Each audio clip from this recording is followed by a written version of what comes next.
Hello friends, मैं वीरू चौहान। संयम UPSC में आपका स्वागत है। आज 27 जनवरी है। कल 26 जनवरी बीत चुका है। जैसे हमारा राष्ट्रीय मतलब गणतंत्र दिवस होता है या फिर रिपब्लिक डे बोलते हैं। ठीक है, तो एक दिन वीडियो लेट है परंतु बहुत वीडियो कारगर है, बहुत अच्छी है। आपको पता लगेगा कि हिंदुस्तान ने क्या क्या काम ऐसे किए हैं जो हमारे देश के लिए बहुत जरूरी थे। जैसे 75 वर्षों में हमने कैसे अपनी यात्रा को तय किया है, वो इसका टाइटल है। भारत डेवलपमेंट जर्नी, भारत की विकास यात्रा क्या थी, उसके बारे में हम पढ़ेंगे। तो आगे देखते हैं इसके बारे में। अच्छा मतलब अच्छी बहुत अच्छी वीडियो जाएगी, आपको नॉलेज गेन होगी इससे बहुत। और कहीं ना कहीं आपको कहीं पेपर में आप अटकेंगे तो उसको लिखने में आपको बहुत मदद मिलेगी। ये यूपीएससी के लिए पूरा ये चैनल डेडिकेटेड है, परंतु ये वीडियो कुछ ऐसी भी है जिसमें सबके लिए काम आएगा, चाहे यूपीएससी हो चाहे एक आम नागरिक हो। ठीक है, देखते हैं। गणतंत्र @75 विकसित भारत की ओर। अब हम क्या विकसित भारत की ओर चल रहे हैं। अंग्रेजों से आजादी तो हमें 1947 में मिल गई थी, लेकिन स्वतंत्रता के लिए सही मायनों में हमने जीतना शुरू 1950 में किया था। क्योंकि 26 जनवरी जो डेट कल जा चुकी है 1950, ये जो है सबसे हमारे लिए क्यों, क्योंकि हमारे दिन क्या संविधान लागू हुआ था। संविधान लागू हुआ था, जैसे हम बचपन में पढ़ता रहे 26 जनवरी 1950 क्या हुआ था, हम क्यों मनाते हैं गणतंत्र दिवस, संविधान लागू हुआ था। तो बचपन से पढ़ा है 26 जनवरी 1950 को संविधान के लागू होने के बाद से आने तौर तरीकों में राष्ट्र निर्माण की जो ऊर्जा देखी पिछले 7.5 दशक में लगातार मौजूद होती जा रही है। अपने अपार मानव संसाधन के बलबूते आत्मनिर्भरता की राह पर विकासशील से विकसित देश बनने की ओर अग्रसर हो चले हम लोग। दुनिया हमारी तरफ देख रही है, ये सच बात है। चाहे कोई भी कुछ कहे, इस मामले में कोई मना नहीं कर सकता। दुनिया हमारी तरफ देख रही है और दुनिया को लगता है कि हाँ हम इंडिया कुछ कंट्रीब्यूट करेगी, और इंडिया की सारी बातें सुनी जाती हैं आज के डेट में। इंडिया कोई भी एक बयान देगा तो पूरा दुनिया सुनती है कि किसने, इंडिया ने क्यों कहा ऐसा। अब इंडिया किसके पलड़े में जा रहा है और इंडिया किसके पास जा रहा है, इंडिया किससे दोस्ती कर रहा है, किसके खिलाफ उसने वो अपनी एक आवाज उठाई है, इंडिया को सब सुनते हैं। उपलब्धियों की बढ़ती श्रृंखला के पीछे हमारा संविधान ही है जो हमें अनुशासित, लगनशील और मेहनतकश बनाता है। इसने हमें अधिकार दिए तो कर्तव्य का भी याद दिलाइए। इसी संविधान में प्रदत्त अधिकारों के दम पर ही हम आज फिर से भारत के विश्व को विश्व गुरु की अपनी पुरातन छवि के रूप में देखा जाने लगा है। नागरिक कल्याण और देश निर्माण से जुड़े ऐसे ही मील के पत्थरों को याद करते हैं, उसके बारे में बताया गया है। आगे देखते हैं इसमें क्या है, क्या क्या मेन हुआ है। देखिए जो सबसे मेन चीजें हैं वो आप देखेंगे ना, एक इंसान को जीने के लिए सबसे मेन चीजें वो बहुत जरूरी थी। क्या क्या थी, जिससे इंसान अपने प्रतिनिधि को चुने। ठीक, उसका वो प्रतिनिधि उनके लिए कैसे मूलभूत सुविधाओं की चीजों को करेगा, कैसे वो काम करेंगे, कैसे देश का निर्माण करेंगे, कैसे लोगों के जीवन में बदलाव लाएंगे, ये सब चीजें किससे, मतदान के वजह से तय होती है। ठीक है, तो किसको चुनना है ये जनता के ऊपर पूरा निर्भर होता है। जनता अपना वोट पूरी बुद्धिमत्ता से दे, कभी भी वोट दे तो। ठीक है, देखते हैं सबको मतदान देने का क्या अधिकार मिला था। संविधान लागू होने से ठीक एक दिन पहले 25 जनवरी 1950 को चुनाव आयोग गठित किया गया था। देखिए चुनाव आयोग का 25, ये डेट भी याद होनी चाहिए क्योंकि बहुत जरूरी है। ठीक, चुनाव आयोग का गठन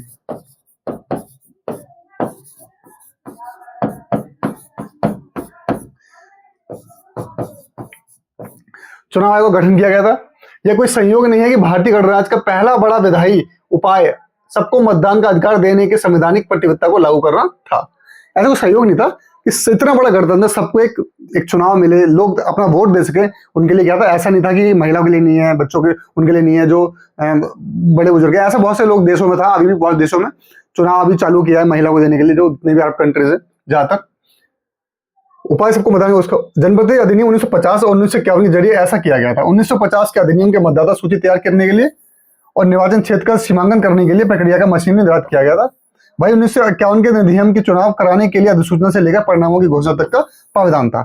इन अधिनियमों में अब तक कई संशोधन किए गए हैं, जैसे प्रचार की अवधि को 1 महीने से घटाकर 15 दिन कर दी गई है। पहले 1 महीने होती थी प्रचार की अवधि, अब चुनाव आयोग को लगा था हाँ मल्टीमीडिया आ गया है, सोशल मीडिया आ गया, इतनी चीजें आ गई, इनसे लोगों को पता लग जाता है कि हाँ कौन किस पार्टी से खड़ा हुआ। पहले ऐसा कुछ नहीं था। ठीक है, अब इसलिए 1 महीने की अवधि को 15 दिन कर दिया गया है, क्योंकि अब लोगों को इंस्टाग्राम पे इन सब पे दिखता रहता है कि कौन कहाँ से खड़ा है, किस लिए खड़ा है, किसको टिकट मिली है, क्या मिली है। अब जनता थोड़ी जागरूक हो रही है। क्यों? क्योंकि मल्टीमीडिया, इंटरनेट ये सब आ गया उसके हाथ में, तो एक जनक्रांति आ चुकी है। कृषि सुधार सबसे बहुत जरूरी था। पहला संविधान संशोधन जो हुआ था वो 1951 में हुआ था।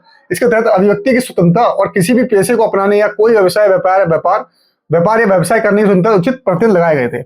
इसमें एक क्लॉज जोड़ा गया जिसमें स्पष्ट किया गया कि राज्य द्वारा किसी भी पिछड़े वर्ग की शैक्षिक, सामाजिक और आर्थिक उन्नति के लिए किए जाने वाले किसी भी विशेष प्रावधान को भेदभावपूर्ण होने के आधार पर चुनौती नहीं दी जा सकती। ठीक, मतलब किसने क्यों, जो पिछड़े वर्ग के लिए, जो लोग पिछड़े हुए हैं, जिनकी आर्थिक स्थिति, सामाजिक स्थिति ठीक इतनी नहीं है, उनके लिए, जैसे कि उनको ये बोल सकते हैं हाँ आपने किस बात पे क्या क्या किया, चुनौती नहीं दे सकते किस बात पे, कि जैसे कि पिछड़े वर्ग को शैक्षिक, सामाजिक और आर्थिक उन्नति के लिए किए जाने वाले किसी भी विशेष प्रावधान को भेदभावपूर्ण होने का चुनौती नहीं दे सकते थे।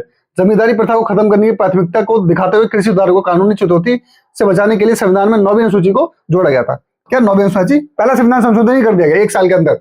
1950 में लागू हुआ, 26 जनवरी 1950 में, और 51 में हमने पहला संविधान संशोधन किया, जिससे आप ये ना बोल सकें कि आपने इन लोगों को ये सुविधाएं दे दी हैं और ये संविधान का उल्लंघन है, इसलिए पहले जोड़ दिया, संविधान संशोधन किया गया, उसके बाद ही ऐसा ये सब चीजों को हटाने के लिए, और 9वीं अनुसूची में जोड़ा गया इसको।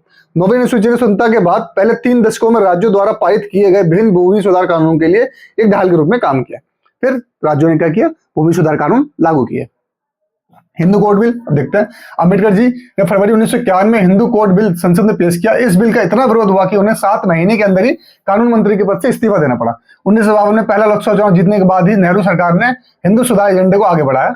हिंदू विवाह अधिनियम 1955 क्रांतिकारी था। 1955 इसने बहुविवाह को गैरकानूनी घोषित किया, मतलब बहुत सारे जो विवाह करते हैं हिंदू धर्म में उसमें गैरकानूनी किया, और एक ऐसे समुदाय में तलाक की अवधारणा पेश की जो मानता था कि विवाह एक संस्कार है जो एक जोड़े को जन्म जन्म तक साथ बांधता है। उस टाइम पे क्या तलाक का सिस्टम नहीं था, उससे फिर तलाक के बाद तलाक को भी उसमें इंट्रोड्यूस किया गया। हिंदू उत्तरदायी अधिनियम 1956 में महिलाओं को पारंपरिक रूप से दिए गए सीमित अधिकारों के बजाय पारिवारिक संपत्ति में उन्हें हिस्से के लिए पूर्ण स्वामित्व प्रदान किया। उसमें ये तो 1956 में था हिंदू उत्तराधिकार अधिनियम, उसका भी क्या 1956 में आया था उत्तराधिकार अधिनियम। अब अस्पृश्यता पर प्रभाव ये बहुत जरूरी था, बहुत ज्यादा जरूरी था हिंदुस्तान के सामाजिक ढांचे को ठीक करने के लिए, और बिल्कुल नहीं, कतई बर्दाश्त नहीं है कि कोई भी एक इंसान दूसरे इंसान को ये छूने या बैठने से मना कर दे कि आप इस निम्न स्तर से आते हो या उस जगह से आते हो, उस वर्ण से आते हो, उस जाति से आते हो। सबसे क्रूरता वाला काम यही था। उसको ये अच्छा किया, अस्पृश्यता को खत्म किया। संविधान ने पहली बार अस्पृश्यता को समाप्त किया। अस्पृश्यता के विभिन्न रूपों को दंडित करने वाला कानून नागरिक अधिकार अधिनियम 1955 लागू किया गया। यह कानून जातिगत पूर्वाग्रह और भेदभाव के मामलों तक ही सीमित था। इसलिए राजीव गांधी सरकार ने जाति के आधार पर की जाने वाली हिंसा के निपटने के लिए अनुसूचित जनजाति और जनजाति अत्याचार निवारण 1989, जिसे कहते हैं SC/ST एक्ट 1989, इसमें बहुत ज्यादा संशोधन हुए हैं, उसको बाद में देखेंगे अभी। और फिर इसके बाद सूचना का अधिकार, ठीक है, राइट टू इन्फॉर्मेशन में मिला। 2005 में भारत में सूचना का अधिकार अधिनियम RTI लागू हुआ। इसने शासन प्रशासन की तस्वीर बदल कर रख दी। यह कानून आम जनता के लिए एक ऐसा हथियार साबित हुआ जिसने पारदर्शिता और जवाबदेही की नई इबारत लिखी। RTI ने हर नागरिक को यह अधिकार दिया कि वह सरकारी प्राधिकारियों से किसी भी तरह की जानकारी मांग सकते जो कॉन्फिडेंशियल ना हो, मतलब देश हित में हो, मतलब लोगों को ऐसे कि हाँ जान सकते इसको, पर्सनल ना हो किसी की, और ऐसा ना हो कि कॉन्फिडेंशियल हो, सेना से, पुलिस से, किसी से भी लिंक्ड ना हो। ठीक है। रोजगार की गारंटी क्या था? मनरेगा जो आया था, ठीक है, मनरेगा जो आया था वो उसकी बात होगी। ठीक, मनमोहन सिंह सरकार ने 2005 में ही राष्ट्रीय रोजगार गारंटी अधिनियम नरेगा, पहले नरेगा था उसको बाद में चेंज किया, मनरेगा किया गया था। ठीक, नरेगा पहले तो नरेगा था, खाली सिर्फ एम था नहीं, इसमें जो एम था वो नहीं था, बाद में उसको ऐड किया गया, एम मनरेगा कर दिया गया। सब मजबूत सहारा दिया जिसने न सिर्फ आमदनी बढ़ाई बल्कि लोगों में नए अवसर का रास्ता भी खोला। बस 2009-10 में इस योजना का नाम बदलकर महात्मा गांधी राष्ट्रीय ग्रामीण योजना मनरेगा कर दिया गया। 100 दिन की रोजगार गारंटी देने वाली यह योजना हर परिवार के लिए उम्मीद की किरण बन गई। गांव की सड़कों से लेकर कुओं तक के निर्माण में इसकी भूमिका रही। जब जो जैसे जो दिहाड़ी मजदूरी में काम करते हैं उनको 100 दिन की रोजगार की गारंटी दी गई। और अब मोदी सरकार ने और बढ़ाया है, अभी भी सरकार में चल रही है। 2005 में चालू हुआ था, 2025 में भी चल रहा है, यानी 20 साल हो गए इस योजना को। इंपॉर्टेंट भी है, हर लिहाज से इंपॉर्टेंट है, आपके पेपर के लिए इंपॉर्टेंट है, आपको जानने के लिए इंपॉर्टेंट है, पता भी होना चाहिए। मनमोहन सरकार ने शुरू की थी, उसके बाद 2009-10 में इसका नाम बदल गया, तब भी मनमोहन जी की सरकार थी। उसका 2015-14 से लेकर अभी तक चली आ रही है मोदी जी की सरकार में भी। मतलब ये योजना इतनी अच्छी थी, इतनी फ्रूटफुल थी कि दूसरे विपक्षियों ने भी बदलने की कोशिश नहीं की। ठीक, दल बदल विरोधी कानून, ये भी बहुत जरूरी था। राजीव गांधी की सरकार 1985 में 52वें संविधान संशोधन था। ये इंपॉर्टेंट है, आपको पता होना चाहिए। 52 कॉन्स्टिट्यूशन अमेंडमेंट पता होना चाहिए। लंबे समय से लंबित दल बदल विरोधी कानून लेकर आई। इसने दल बदल को मुश्किल बनाया, लेकिन इसकी गुंजाइश अब भी थी। राजनेताओं ने एक खामी का फायदा उठाया जिसके तहत विधायक दल के कम से कम 1/3 सदस्यों को बदल को विभाजन माना जाता था। भाजपा सरकार ने 2003 में 1991 संविधान संशोधन के साथ इस खामी को दूर किया। अब दल बदल केवल विलय के रास्ते से ही हो सकता है। इसके लिए जरूरी है कि विधायक दल के कम से कम 2/3 सदस्य पूरे के साथ विलय की सहमति दे। 2/3 सदस्य दूसरे के साथ, मतलब पहले क्या था, देखिए पहले क्या था, मुश्किल बनाया गया जिसमें गुंजाइश थी। राजनेताओं ने एक खामी का फायदा उठाया जिसके तहत विधायक दल के कम से कम 1/3, पहले क्या था 1/3, 1/3, जैसे 90 है तो क्या 1/3, मतलब 30 विधायक आएंगे तो आप क्या हो जाएगा, दल बदल आप पे नहीं लगेगा। अब किसने क्या किया, 90 का एक मतलब इसमें क्या किया, 1/3 कर दिया। अब 60 विधायक आएंगे, मतलब 2/3 कर दिया इसका, सॉरी 2/3 कर दिया इसका 90 का। 60 विधायक आएंगे तब जाके आप पे दल बदल मिलेगा, वरना पे दल बदल लग जाएगा। फिर पंचायती राज कानून की बात करेंगे तो स्वराज, उसके बाद क्या की, ग्रामीण स्वराज की बात की जाएगी। और ये बहुत बड़ा बड़ा पॉइंट था, मतलब हिंदुस्तान की जनता के लिए बहुत बड़ा काम किया गया था। ग्राम स्वराज, ग्राम शासन का गांधीवादी सपना 1952 में साकार हुआ। केंद्र सरकार ने सरकार से 73वें संविधान संशोधन में आगे बढ़ाया। लोकतंत्र की जमीनी स्तर पर जाने का अलावा पंचायती राज कानून के महिलाओं के लिए भी तिहाई निर्वाचन को आरक्षित किया गया। यह एक ऐसा प्रावधान था जिसे शासन के स्तर पर बार बार रोका गया। इसके बाद 74 संविधान आंदोलन के जरिए शहरी क्षेत्रों में नगर पालिकाओं के, देखिए जो हमारे जो चुनाव होते हैं ना नगर पंचायत के, वो 73 संविधान संशोधन के अंदर होते हैं। ठीक है, दोनों की जो 1992, ठीक, उसके बाद 74वां संविधान, ये एक ही साल हुए थे सब, ये दोनों, ये हो गया तुम्हारा गांव के लिए, ये हो गया शहरों के लिए, यार म्यूनिसिपैलिटीज बनती है, नगर पालिकाएं बनती है, उसकी बात की है। ठीक है, उसके बाद देखते हैं एक और, मुस्लिमों के लिए विशेष कानून क्या किया था। राजीव गांधी सरकार मुस्लिम महिला तलाक पर अधिकारों का संरक्षण अधिनियम 1986 लेकर आई। इसे सावानो मामले में सुप्रीम कोर्ट के फैसले को पलटा गया था। और इसी रिवाज से बोली गई थी, राजीव गांधी ने मुस्लिमों के आगे झुक गए थे, जो कट्टरपंथी मुसलमान उनके आगे झुक गए थे। सीधे मुस्लिम कट्टरपंथी को खुश करने के लिए किया गया था। अदालत ने एक मुस्लिम पति को तलाक के बाद उनको भरण पोषण के लिए पैसे नहीं देने की बात कही थी। ठीक है, तो यही सावानो केस है जो आज की माइलस्टोन बना हुआ लोगों के लिए। उसके बाद राज्य का पुनर्गठन किया गया 1956 में। हालांकि पहले का है, थोड़ा ऊपर नीचे है, इसको देखना आप। 1956 में लागू किए गए 7वें संविधान संशोधन ने भाषाई राज्यों और केंद्र शासित प्रदेशों की अवधारणा पेश की। भाषा के आधार पर राज्य बनाने की मांग पूरे देश में हुई थी। देखिए कितनी बड़ी बात है, तब भी देश को रोका गया, राज्य बनाने की मांग की गई थी, ऐसा नहीं हो पाया। हमारे जो लोग हैं, जो संविधान निर्माता हैं, जो संविधान में जो उस टाइम पे थे राजनीति में, उन्होंने बहुत बड़ा काम किया कि क्या किया था, भाषा के आधार पर राज्य बनाने की पूरी देश में मांग हुई थी। लेकिन उससे बाद में पोट्टी श्रीरामुलु की भूख हड़ताल से तेजी आई। पोट्टी श्रीरामुलु ने इसकी भूख हड़ताल की थी। उनकी भूख हड़ताल मद्रास राज्य के तेलुगु भाषी जिले को मिलाकर आंध्र प्रदेश राज्य बनाने के लिए थी। 1953 में आंध्र राज्य के गठन के बाद राज्य पुनर्गठन आयोग की नियुक्ति की गई। राज्य क्या गया, राज्य पुनर्गठन आयोग बनाया गया। उसमें क्या बोला गया, ठीक, आयोग शुद्ध रूप से भाषाई आधार पर सीमाओं को फिर से निर्धारित करने के विचार से सहमत नहीं था। हालांकि ये जो था एसआरसी जो पुनर्गठन आयोग था, हैदराबाद को राजधानी बनाकर एक अलग तेलंगाना राज्य के गठन की सिफारिश की थी। लेकिन सरकार ने आंध्र के नेताओं के दबाव में झुकते हुए 1956 में 2 तेलुगु भाषी क्षेत्रों को मिलाकर आंध्र प्रदेश बना दिया।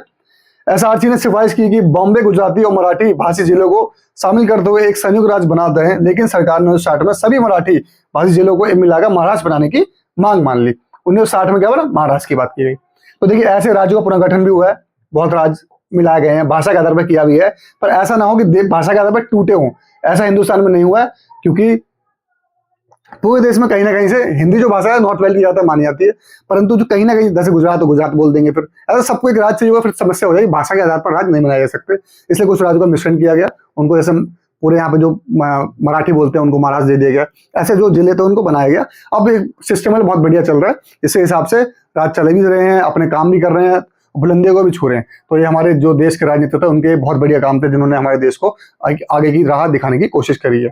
तो इस देश को बनाने में हर किसी का योगदान है, चाहे वो पहले प्रधानमंत्री हो, चाहे वो अब प्रधानमंत्री रहे हो, चाहे पहले के लोग रहे हो या अब के लोग रहे हो, सारे जितने देशवासी उनका सबका योगदान है। परंतु हम इस योगदान के साथ साथ ये भी जानना चाहते हैं कि हमारे कर्तव्य क्या है, ये हमको पता भी होना चाहिए, तब इस देश और आगे बढ़ेगा। और हमें खमियां ही पता होनी चाहिए, कौन देश के अंदर खमियां कर रहा है, कमियों को निकाल रहा है, कमियां को उत्पन्न कर रहा है, या फिर जो कमियां हैं उनको और ज्यादा बढ़ा रहा है। तो इसके बारे में भी जानना पड़ेगा हमें, और इसको भी देखना पड़ेगा और इसको दूर करना पड़ेगा, तभी हमारा देश विकसित देश में तब्दील होगा। तो इस वीडियो को समाप्त करते हैं, तब तक के लिए खुश रहिए, स्वस्थ रहिए, जय हिंद, जय भारत।